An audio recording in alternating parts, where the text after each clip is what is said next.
Bonjour à tous, bienvenue dans cette nouvelle vidéo. Quand on veut se lancer dans la formation pilote pro, bien choisir son école de pilotage, c'est pas toujours évident. Dans cette vidéo, je vais vous donner quelques points essentiels pour bien faire votre choix. Restez bien jusqu'à la fin, je vous donnerai également une liste de conseils et de pièges à éviter.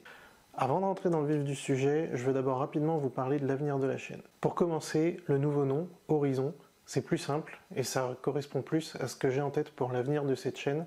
Je veux élargir l'horizon de cette chaîne justement et traiter des sujets plus larges, plus vastes, pas uniquement centrés sur l'aéro. Je vais essayer dans un premier temps de vous sortir une vidéo tous les 15 jours, dans l'immédiat toujours sur l'aviation, mais à terme vous verrez des sujets plus variés qui seront traités sur cette chaîne. N'hésitez pas à me dire en commentaire ce que vous en pensez et les sujets que vous aimeriez voir traités sur cette chaîne, encore une fois, que ce soit sur l'aviation ou sur d'autres sujets un peu plus vastes. Les différents thèmes arriveront au fur et à mesure sur la chaîne.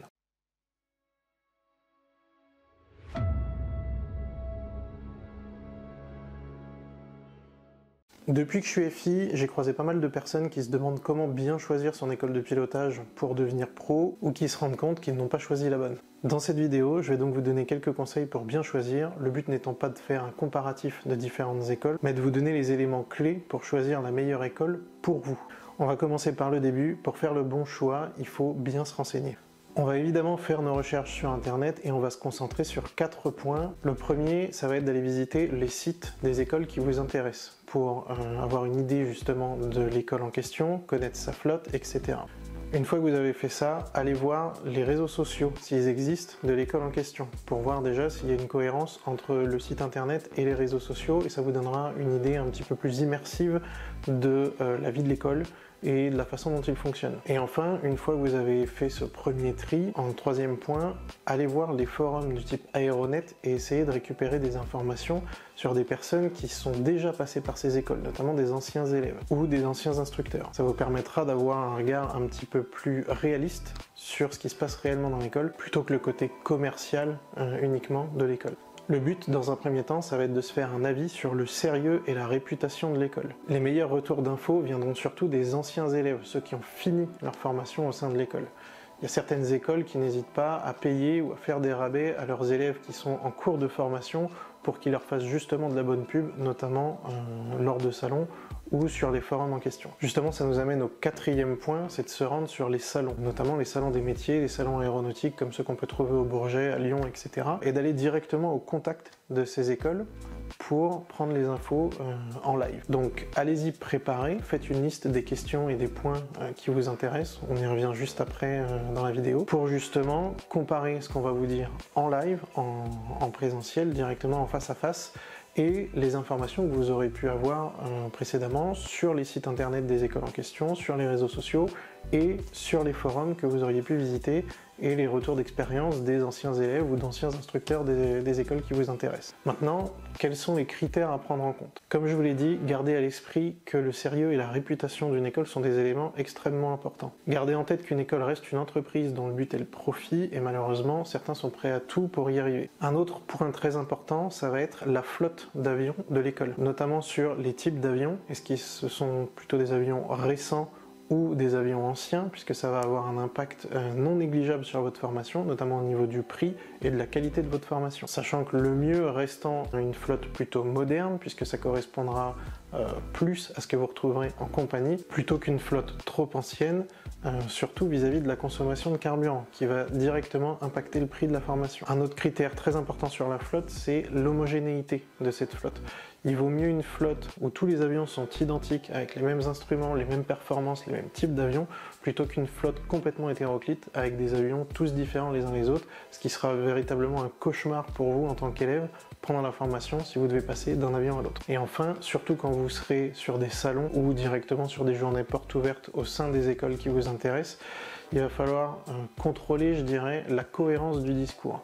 Est-ce que les infos qu'on vous donne en live correspondent aux infos qui sont données sur le site internet ou sur les réseaux sociaux, qu'il n'y ait pas d'incohérence au niveau du discours et de ce qui vous est vendu. N'hésitez pas à poser la question également sur le ratio entre le nombre d'élèves et le nombre d'instructeurs. Pour vous donner un ordre d'idée, un ratio correct, c'est à peu près 4 élèves pour un instructeur. Je parle ici des phases de vol, pas des formations au sol où évidemment c'est fait en classe, donc les instructeurs sol vont avoir une vingtaine d'élèves en cours pendant la formation théorique.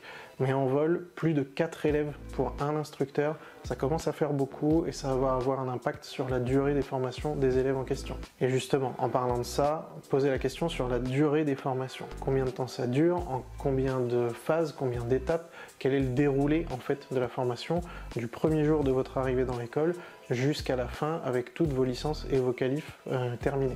Vous pouvez également demander si l'école a des partenariats particuliers avec des compagnies aériennes. Ça aussi, c'est un point sur lequel je reviendrai un petit peu plus tard dans la vidéo. Et enfin, en ce qui concerne le prix des formations, demandez bien tout ce que ça inclut. Le prix de la formation, le prix global, doit inclure la formation en elle-même, c'est-à-dire l'ATPL théorique plus tout l'entraînement en vol, mais également les examens. Et possiblement, dépendamment des écoles dans lesquelles vous allez aller, surtout si c'est à l'étranger, ou relativement loin de chez vous, est-ce que ça inclut un logement possible ou pas? Donc renseignez-vous bien sur tous les frais qui sont inclus dans les devis qu'on vous donne.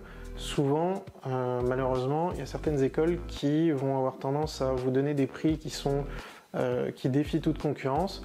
Par contre, ça n'inclura pas les frais d'examen, ça n'inclura pas certains frais de dossier ou d'autres frais annexes à la formation pure, que ce soit théorique ou en vol. Vous pouvez maintenant comparer toutes ces infos, celles récupérées dans un premier temps sur internet, puis celles que vous aurez eues en contact direct avec l'école, et justement faire ce petit contrôle de cohérence de discours et d'avoir tous les éléments clés pour faire votre choix. L'école veut vous séduire et c'est tout à fait normal, mais gardez bien à l'esprit, encore une fois, de faire attention aux contes de fées.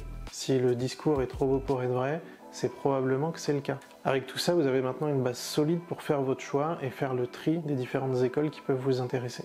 En début de vidéo, je vous ai promis une petite liste de conseils et de pièges à éviter. Si jusqu'ici la vidéo vous plaît, n'hésitez pas à laisser un petit like et à vous abonner à la chaîne, ça nous soutient énormément. Comme j'ai dit juste avant, attention aux discours qui sont trop beaux pour être vrais et notamment aux arguments qui sont avancés par l'école pour se positionner par rapport à des écoles concurrentes. Par exemple, j'ai déjà vu une école qui utilisait comme argument commercial son nombre de followers sur les réseaux sociaux. Donc ils étaient très fiers de s'annoncer en école numéro 1 dans le monde, mais si vous lisiez le petit astérisque, c'était en nombre de followers sur les réseaux. Sauf que les followers en question, quand vous regardez les posts qui sont faits sur le réseau, eh ben vous vous rendez compte que sur les 20 000 followers, il y en a moins d'une centaine qui like les posts ou qui commentent. Donc ça par exemple, c'est assez révélateur, notamment de faux followers qui ont été possiblement achetés par l'école pour gonfler le réseau social. Attention également aux fausses promesses, notamment sur la durée des formations, sur un an et demi, ou des places assurées en compagnie. La durée des formations justement, un an et demi, c'est complètement absurde. Sur une formation intégrée, on est plutôt aux alentours de 2 ans en moyenne, entre le premier jour, l'entrée à l'école, le premier cours théorique au sol, et le dernier examen passé et validé avec la totalité de vos licences et de vos qualifications obtenues. Encore une fois, pour une formation intégrée. C'est extrêmement rare que ce soit possible en moins de 2 ans. Sachant que la durée maximale de la formation, c'est 36 mois, entre le premier jour de la TPL, donc la formation théorique au sol, et le dernier jour de l'examen, le dernier examen, la dernière validation de qualification. Ensuite, au niveau du financement, ne payez jamais votre formation en une fois. Essayez de toujours payer au fur et à mesure de la formation ou des différentes phases. La plupart du temps, les formations sont divisées en différentes phases. Une partie théorique qui elle-même pourra être découpée en plusieurs phases, et ensuite les parties en vol. Donc les parties monomoteurs pour commencer, vol aux instruments monomoteurs, vol multimoteur et ainsi de suite.